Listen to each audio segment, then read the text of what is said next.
ஹாய்ங்க. நிறைய பேருக்கு பாத்தீங்கன்னா என்ஆர்ஐன்னு சொல்றாங்க அப்படின்னா என்ன, அந்த தொழிலதிபர்கள் தொல்லை தாங்க முடியல அப்படின்ற மாதிரி சொல்லுவாங்க. அதே மாதிரி இந்த என்ஆர்ஐங்களோட தொல்லை தாங்க முடியலடா, எங்கேயாவது ஒரு ஃபாரின் கண்ட்ரிக்கு போயிட்டு என்ஆர்ஐன்னு சொல்லி கூவிக்கிட்டே இருக்காங்களா.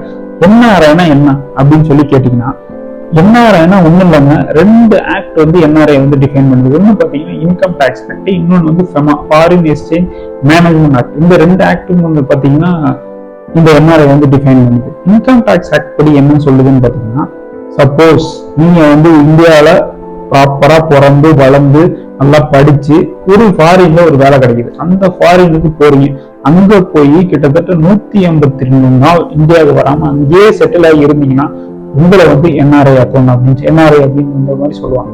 அதே ஃபெமா ஆக்ட் என்ன சொல்லுதுன்னு பாத்தீங்கன்னா, நாம ஃபாரினுக்கு போனதுக்கு அப்புறம் பாத்தீங்கன்னா கண்டிப்பா நிறைய மணி டிரான்ஸ்பர் பண்றதுக்கான வாய்ப்புகள் அதிகம். ஸோ அப்படி நாம வந்து அங்கிருந்து இந்தியாவுக்கு மணி டிரான்ஸ்பர் பண்ணும்போது பாத்தீங்கன்னா நாம பண்ற ஒவ்வொரு டிரான்சாக்ஷனுமே பாத்தீங்கன்னா நம்மள வந்து என்ஆர்ஐ அப்படின்னு சொல்லி கன்சிடர் பண்ணி தான் வந்து டிரான்சாக்ஷன் பண்ணுவாங்க. அதே மாதிரி படிக்கிறதுக்கோ இல்ல ஏதாவது வேலை பார்க்கறதுக்கோ போனோம்னு வச்சுக்கோங்க, அங்க பண்ற டிரான்சாக்ஷன் எல்லாமே பாத்தீங்கன்னா ஃபெமா ஆக்ட் படி நம்மள வந்து ஒரு என்ஆர்ஐ அப்படின்னு சொல்லி, அது என்ன பேங்க்குக்கு போனா என்ஆர்ஐ அக்கௌண்ட் அப்படின்னு சொல்லி சொல்றாங்க. சப்போஸ் ஒரு பர்சன் வந்து ப்ராப்பரா இந்தியாவில பிறந்து இந்தியாவில வளர்ந்து ஃபாரினுக்கு வேலை போறாரு, துபாய்க்கு போயிடுறாரு. போனதுக்கு அப்புறம் தான் அவருக்கு ஞாபகம் வருது, ஆஹா நம்ம இந்தியாவில வந்து ஏகப்பட்ட அக்கௌண்ட் வந்து ஓபன் பண்ணிருந்தோமே, இப்ப அந்த அக்கௌண்ட் எப்படா யூஸ் பண்றது, சரி அப்படியே யூஸ் பண்ணோம் அப்படின்னு சொல்லி யோசிச்சாருன்னா அது வந்து ஒரு இல்லீகல் ஆக்டிவிட்டி. ஃபெமா ஆக்ட் படி பாத்தீங்கன்னா அது ஒரு இல்லீகல் ஆக்டிவிட்டியா சொல்லப்படுறாங்க. அது மட்டும் இல்லாம இந்தியாவில வச்சிருக்க அந்த அக்கௌண்ட்ல இருக்கிற பேலன்ஸோட 3 மடங்கு ஃபைன் போடுவாங்க, இல்லைன்னா மேக்சிமம் 2 லட்சம் வரைக்கும் ஃபைன் போடுவாங்க அப்படின்னு சொல்லி ஃபெமா ஆக்ட் வந்து சொல்லுது. ஸோ அதுக்கு நான் என்ன பண்றது, நீங்க வச்சிருக்க அந்த அக்கௌண்ட் உள்ள பேங்க்குக்கு வந்து நீங்க ஃபாரின்ல இருந்து ஒரு மெயில் அனுப்புங்க, இந்த மாதிரி நான் வந்து ஃபாரின் வந்துட்டேன், ஃபாரின் வேலை வந்துட்டேன், நான் வந்து என்ஆர்ஐ ஆகிட்டேன், ஸோ எனக்கு வந்து என்னோட அக்கௌண்ட்டை வந்து நார்மல் அக்கௌண்ட் வந்து என்ஆர்ஐ அக்கௌண்டா மாத்துங்க அப்படின்னு சொல்லி சொல்லுங்க. அப்ப அவங்க 2 கேள்வி கேட்பாங்க, உங்க அக்கௌண்ட் வந்து என்ஆர்ஐ அக்கௌண்டா மாத்துறதா இல்ல என்ஆர்ஐ அக்கௌண்டா மாத்துறதா அப்படின்னு சொல்லி கேட்பாங்க. என்ஆர்ஐனா என்னன்னு பாத்தீங்கன்னா நான் ரெசிடென்ட் ஆர்டினரி அக்கௌண்ட். அதாவது சப்போஸ் நீங்க இந்தியாவில வந்து நிறைய ப்ராப்பர்ட்டிஸ் வச்சிருக்கீங்க, அந்த ப்ராப்பர்ட்டிஸ்ல எல்லாமே பாத்தீங்கன்னா ரெண்டல் இன்கம்ஸ் வந்து வருது. ஸோ அந்த ரெண்டல் இன்கம் வந்து கட் பண்ணாம அப்படியே வரணும், நான் வந்து இந்தியன் மணிலே வந்து நான் இதில் டிரான்சாக்ஷன் பண்ணணும் அப்படிங்கிறதுக்காக யூஸ் பண்றது தான் பாத்தீங்கன்னா என்ஆர்ஐ அக்கௌண்ட். ஸோ இந்தியாவில டிரான்சாக்ஷன் எந்த ஒரு நீங்க வெளிநாட்டுல இருக்கும்போது பாத்தீங்கன்னா இந்தியாவில் நடக்கிற டிரான்சாக்ஷன், இந்தியன் மணிலே நடக்கிற டிரான்சாக்ஷன்லாம் வந்து ஒரு மேனேஜ்மெண்ட் பண்றதுக்கு என்ஆர்ஐ அக்கௌண்ட். அதே மாதிரி பாத்தீங்கன்னா என்ஆர்ஐ அக்கௌண்ட் என்னன்னு கேட்டீங்கன்னா, சப்போஸ் ஒரு பர்சன் வந்து இந்தியாவில வந்து யூஎஸ்க்கு படிக்க போறாரு, அவர் படிக்க போகும்போது பாத்தீங்கன்னா அவருக்கான காலேஜ் ஃபீஸ் வந்து கட்டணும். ஸோ இந்தியாவில இருக்கிற அவங்க அப்பா அம்மா பாத்தீங்கன்னா இந்தியன் ருப்பிய டாலரா கன்வெர்ட் பண்ணி அந்த பையன் படிக்கிற காலேஜுக்கு வந்து ஃபீஸா கட்டுறதுக்கு என்ஆர்ஐ அக்கௌண்ட் வந்து யூஸ்ஃபுல்லா இருக்கும். அதே மாதிரி அந்த பையன் வந்து அங்க ஒரு பார்ட் டைம் ஜாப் வேலை பார்த்துட்டு அவங்க அப்பா அம்மாவுக்கு காசு அனுப்பணுங்கிறப்ப அங்க இருக்கிற டாலர் வந்து இந்தியன் ருப்பியா மாத்தி அனுப்புறதுக்கு என்ஆர்ஐ அக்கௌண்ட் வந்து யூஸ்ஃபுல்லா இருக்கும். ஸோ இந்த மாதிரி இன்டர் கண்ட்ரி டிரான்சாக்ஷன் நடத்துக்கிறதுக்கு என்ஆர்ஐ அக்கௌண்ட் தான் பாத்தீங்கன்னா கரெக்டா இருக்கும். அது மட்டும் இல்லாம நிறைய சில ஸ்பெசிபிக் டிரான்சாக்ஷன்லாம் பாத்தீங்கன்னா என்ஆர்ஐ அக்கௌண்ட்டை விட என்ஆர்ஐ அக்கௌண்ட் வந்து ஈஸியா பண்ணலாம். அது மட்டும் இல்லாம என்ஆர்ஐ அக்கௌண்ட்ல வர இன்ட்ரெஸ்ட் பாத்தீங்கன்னா இந்தியாவில என்ஆர்ஐ அக்கௌண்ட்ல வர இன்ட்ரெஸ்ட் எல்லாம் பாத்தீங்கன்னா டாக்ஸ் ஃப்ரீ அப்படின்ற மாதிரி சொல்றாங்க. ஸோ ஒரு இந்தியாவிலேயே பாத்தீங்கன்னா இந்தியாக்குள்ளாரே நிறைய டிரான்சாக்ஷன், வெளிநாட்டுல இருக்கமா இந்தியாக்குள்ளார நிறைய டிரான்சாக்ஷன் இருக்கு, அதெல்லாம் நான் மெயின்டைன் பண்ணுங்கிறதுக்கு என்ஆர்ஐ அக்கௌண்ட் வந்து ப்ரிஃபர் பண்ணுவேன். அதே மாதிரி நான் வந்து வெளிநாட்டுல இருக்கேன், என்னோட காசை வந்து எங்க அப்பா அம்மாவுக்கு வந்து நான் டாலரை வந்து ருப்பியா மாத்தணும், அதே மாதிரி எங்க அப்பா அம்மா அனுப்புற ருப்பியா வந்து டாலரா மாத்தணும். ஸோ இந்த மாதிரி இன்டர் கண்ட்ரி டிரான்சாக்ஷனுக்கு என்ஆர்ஐ அக்கௌண்ட் வந்து யூஸ்ஃபுல்லா இருக்கும். சரிப்பா, இந்த 2 அக்கௌண்ட் ஓகே. 3வது ஒரு அக்கௌண்ட் சொல்றாங்க, எஃப்சிஎன்ஆர் அப்படின்னு சொல்றாங்க. அப்படின்னா என்னன்னு கேட்டீங்கன்னா, சப்போஸ் நீங்க யூஎஸ்ல வந்து ஒரு பர்சன் வந்து ஒர்க் பண்ணிட்டு இருக்காரு, அவரு ஒர்க் பண்ணப்போ பாத்தீங்கன்னா அவருக்கு வந்து சம்பளமா நிறைய டாலர்ஸ் வருது. ஆனா அவரு என்ன பண்றாரு, அதே டாலரை ஹோல்ட் பண்ணி அவங்க அப்பா அம்மா கொடுக்கும். ஏன்னா பாத்தீங்கன்னா அவங்களுக்கே தெரியும் நிறைய செய்திகள்லாம் வருது, அதாவது டாலருக்கு நிகரான இந்திய ரூபாயின் மதிப்பு வந்து வீழ்ச்சி ஆகுது அப்படின்னு சொல்லி கேள்விப்பட்டிருக்க நியூஸ்ல. ஸோ அந்த லாஸ் தடுக்கிறதுக்காக அவரு சம்பாதிச்ச டாலர் அப்படியே அவங்க அப்பா அம்மாவுக்கு ஹோல்ட் பண்ணி அதே டாலராகவே வந்து அவங்க அப்பா அம்மா இந்தியாவில் இருக்க அப்பா அம்மாவுக்கு அனுப்பணும்.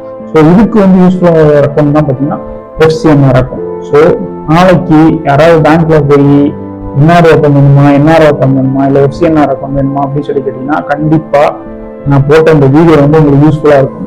அடுத்து பாத்தீங்கன்னா நம்ம பையன் ஒருத்தவனுக்கு ஒரு பெரிய டவுட்.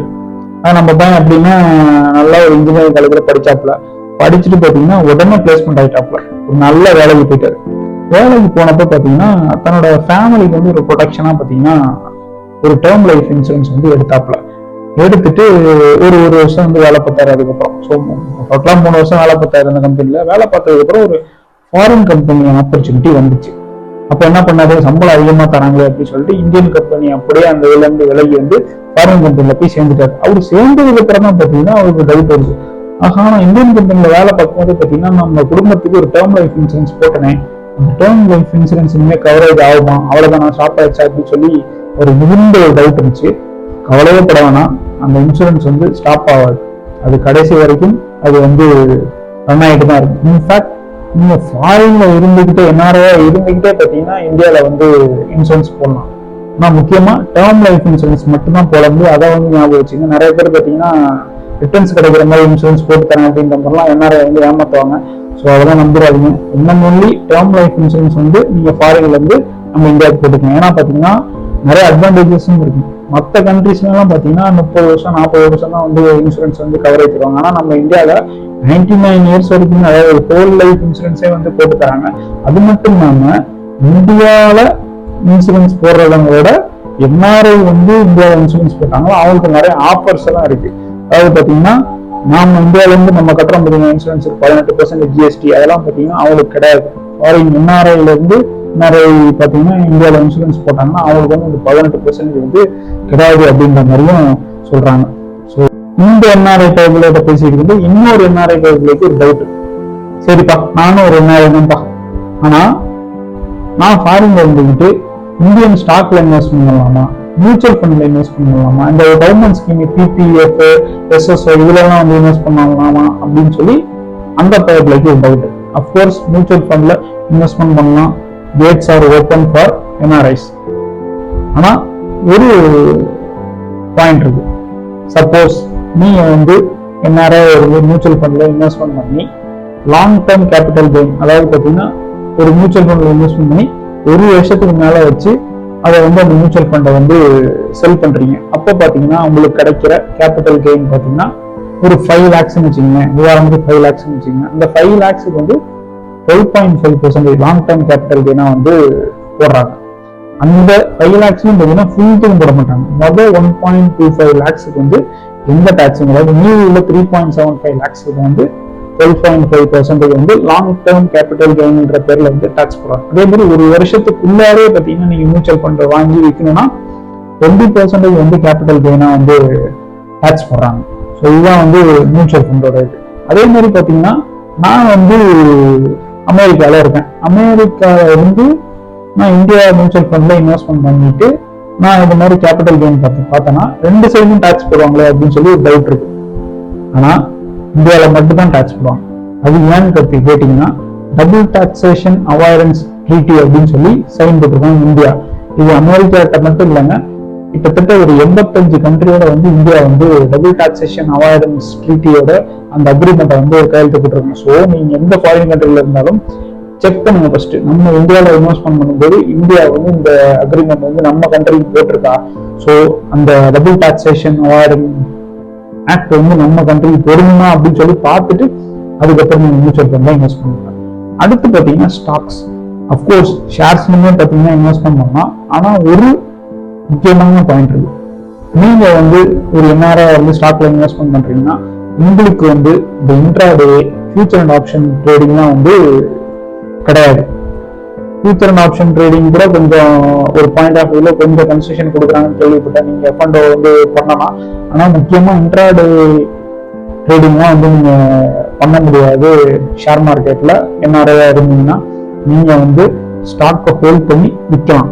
ஸோ முக்கியமான பாயிண்ட் இருந்தீங்க, இன்ட்ராடே வந்து என்ஆர்ஐக்கு அலோவ் கிடையாது ஷேர் மார்க்கெட்ல. அதே மாதிரி பாத்தீங்கன்னா அவர் இன்னொரு கேள்வி கேட்டார், நான் சொன்னல பிபிஎஃப்ல இன்வெஸ்ட்மெண்ட் பண்ணலாமா? அப்கோர்ஸ் பிபிஎஃப்ல இன்வெஸ்ட்மெண்ட் பண்ணலாம். நீங்க இந்தியாவில இருக்கும்போது பாத்தீங்கன்னா ஒரு பிபிஎஃப் போட்டு வச்சுட்டீங்க, அதுக்கப்புறம் நான் சொன்ன மாதிரி வேலையோ இல்லை படிக்கவே வரீங்க, அப்போ பாத்தீங்கன்னா பிபிஎஃப் வந்து கட்டாயிரும் அப்படின்னு சொல்லி உங்களுக்கு பயம் இருக்கும். ஆனா கட்டாயாதுங்க, நீங்க கண்டினியூ பண்ணலாம். அதே மாதிரி நீங்க ஃபாரினுக்கு வந்ததுக்கு அப்புறம் பிபிஎஃப்ல வந்து நான் இன்வெஸ்ட்மெண்ட் பண்ணலாம் அப்படின்னு சொல்லி கேட்டீங்கன்னா அது வந்து முடியாத காரியம். அடுத்து பாத்தீங்கன்னா சுகன்யா சம்ரிதி யோஜனா, இந்த எஸ்எஸ்ஒய் அப்படின்னு சொல்லி சொல்லுவாங்களா, பெண்களுக்கு போடுறாங்கன்னு சொன்னாங்க. அந்த ஸ்கீம் பாத்தீங்கன்னா சப்போஸ் நீங்க இந்தியாவில உங்க பொண்ணு வந்து உங்களோட இந்தியாவில இருக்கும்போது பாத்தீங்கன்னா அவங்களுக்கு வந்து இந்த எஸ்எஸ்ஒய் ஸ்கீம் போட்டிருக்கீங்க. அதே மாதிரி அந்த பொண்ணு வந்து ஃபாரினுக்கு வந்துட்டாங்கன்னு வச்சுக்கோங்க, அந்த எஸ்எஸ்ஒய் ஸ்கீம் வந்து செல்லுபடி ஆகாதுங்க. அவங்க இந்தியாவில இருக்கிற வரைக்கும் தான் பாத்தீங்கன்னா அந்த எஸ்எஸ்ஒய் ஸ்கீம் வந்து செல்லுபடி ஆகும். அவங்க திடீர்னு ஃபாரினுக்கு இப்போ கல்யாணம் பண்ணிட்டு ஃபாரின் வந்தாங்கன்னா அந்த எஸ்எஸ்ஒய் ஸ்கீம் வந்து அவங்களுக்கு தகுதி பெறாது. இந்த பாயிண்ட் வந்து நீங்க நோட் பண்ணிக்கணும். சரிப்பா, இந்த பேங்க்ல வந்து எஃப்டி பிக்சட் டெபாசிட் எல்லாம் போடுறாங்களா, என்ஆர்ஐ ஆனா நான் வந்து பிக்சட் டெபாசிட் போடலாமா அப்படின்னு சொல்லிட்டுனா தாராளமா போடலாங்க. நீங்க வந்து ஒரு என்ஆர்ஐ அக்கௌண்ட் வச்சிருக்கீங்க பாத்தீங்கன்னா, அந்த என்ஆர்ஐ அக்கௌண்ட் மூலமா வந்து நீங்க பிக்சட் டெபாசிட் போட்டீங்கன்னா அந்த பிக்சட் டெபாசிட்ல வருது பாத்தீங்கன்னா இன்ட்ரெஸ்ட் ஒரு 7% என்னமோ வரும். இப்போ காமனா வந்து எல்லா பேங்க்லயும் அவ்வளவுதான் வருது. அந்த 7% இன்ட்ரெஸ்ட்டும் பாத்தீங்கன்னா உங்களுக்கு வந்து டேக்ஸ் ஃப்ரீயா வந்து கிடைக்கும். ஸோ எவ்வளோ பெரிய விஷயமா, இந்தியாவில் இருக்கிறவங்க டேக்ஸ் கட்டி எஃப்டி வந்து டிடிஎஸ் பிடிச்சி பண்ணிக்கிட்டு இருக்காங்க. ஆனால் என்ன நீங்க வந்து டேக்ஸ் ஃப்ரீயான ஒரு எஃப்டி. ஸோ இது வந்து உங்களுக்கு ஒரு நல்ல பாயிண்ட். ஸோ வந்து நேரில் என்ஆர்ஐல இவ்வளவு விஷயம் இருக்கு. நம்ம ஏதோ சாதாரண என்ஆர்ஐ அப்படின்னு சொல்லிக்கிட்டு இருக்கோம். ஆனால் பார்த்தீங்கன்னா இத்தனை பெரிய விஷயங்கள் இருக்கு. ஸோ கண்டிப்பா ஓரளவு புரிஞ்சிருக்கும் என்ஆர்ஓ அப்படிங்கிற விஷயத்த பத்திலாம். ஸோ இதே மாதிரி நாளைக்கு ஏதாவது ஒரு யூஸ்ஃபுல்லான ஒரு கண்டென்ட்டோட உங்களை சந்திக்கும் வரை உங்கள்கிட்ட விடைபெறுவது உங்கள் மகன். நீங்கள் பார்த்து கொண்டிருப்பது உங்கள் MBC சேனல். நன்றி, வணக்கம்.